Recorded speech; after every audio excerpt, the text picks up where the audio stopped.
From the name of the electromotive force, it appears that it is a force which moves the electrons.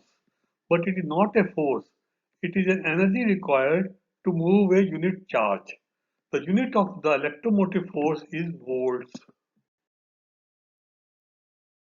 The resultant flux has got inertia to change.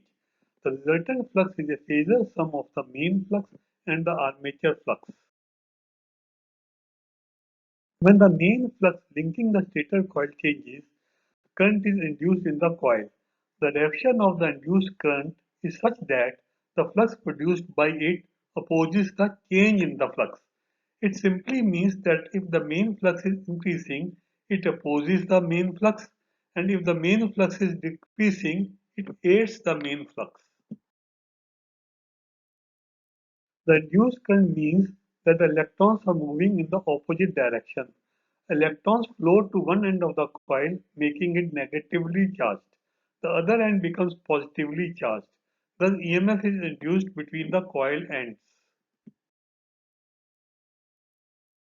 The field winding on the generator rotor produces rotor flux, or the main flux.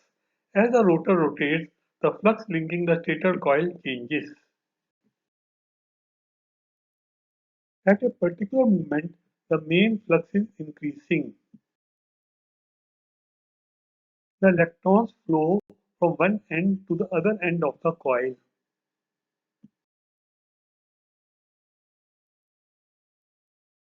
That is, the induced current flows in the opposite direction.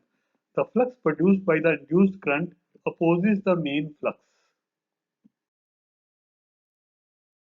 In case the main flux is decreasing, the induced current changes direction and the flux produced by it aids the main flux.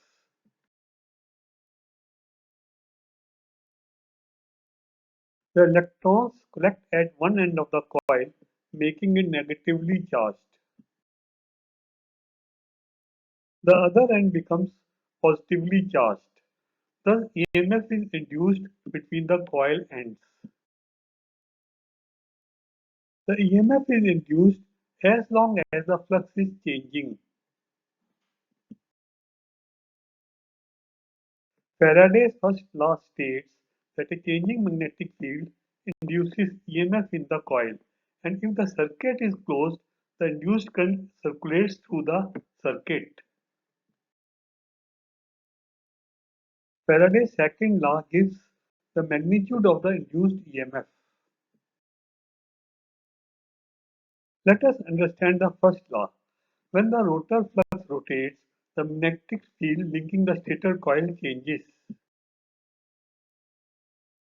As per the Faraday's first law, EMF is induced in the stator coil, and in case the circuit is closed, the induced current circulates through the circuit. Now let us understand the Faraday's second law. When the main flux rotates, it changes sinusoidally with time. As per the Faraday's second law, the induced EMF is equal to the rate of change of the flux linkage. The flux linkage is equal to n phi, where n is the number of turns and phi is the flux linking the coil. Hence, the EMF E is equal to n d phi by dt. At the point A, the rate of change of the flux is 0. Hence, the induced EMF is 0.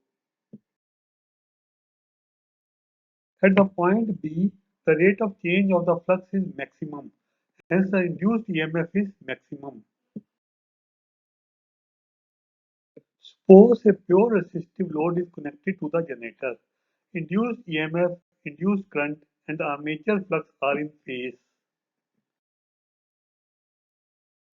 At the point B, the main flux is increasing.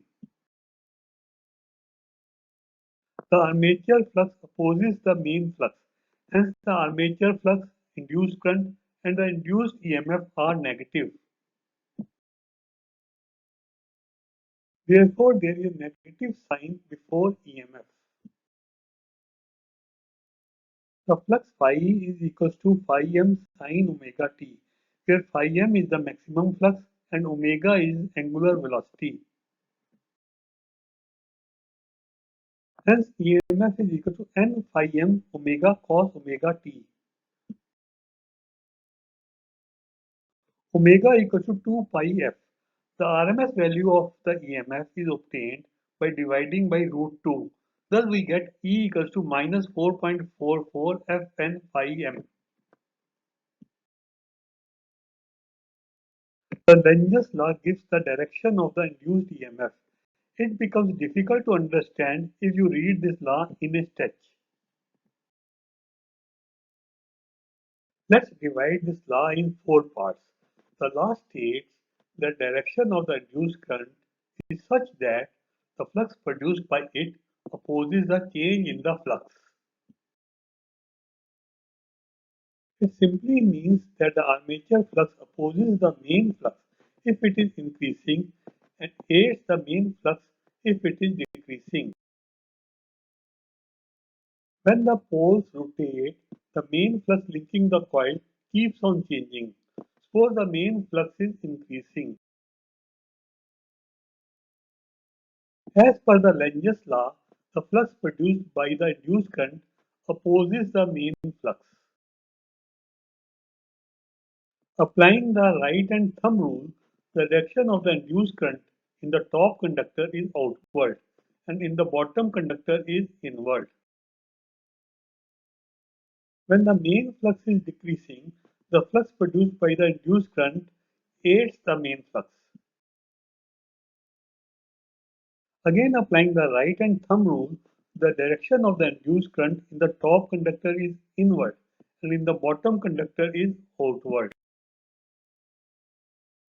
It is much more easier to find the direction of the induced current by applying the Fleming's right hand rule. Thumb, forefinger and the middle finger of the right hand are kept mutually perpendicular to each other. If the thumb is in the direction of the motion and the forefinger is in the direction of the field, then the center finger gives the direction of the induced current.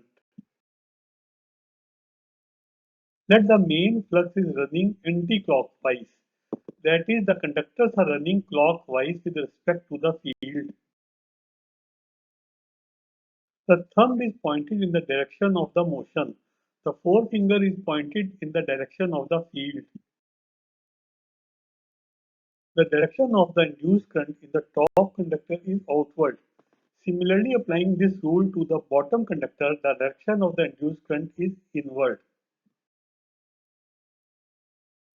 More accurately, the EMF is equal to minus 4.44 kW Fn pi, where kW is a winding factor.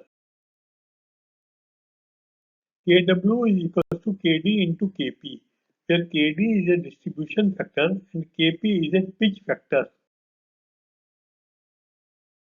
The stator winding is distributed around the stator core to get a uniform temperature around the core. The distributed winding also reduces harmonics. However, the EMF is reduced. The distribution factor takes care of the reduction of the induced EMF. The short pitch winding also reduces harmonics. It also reduces the overhang length of the stator winding. There is reduction in EMF in the case of short pitch winding also. The pitch factor takes care of this reduction. The synchronous impedance ZS is like an internal resistance of a battery. The terminal voltage of the synchronous generator is arrived at after subtracting IZS from the induced EMF. It may be noted that phasor subtraction is done.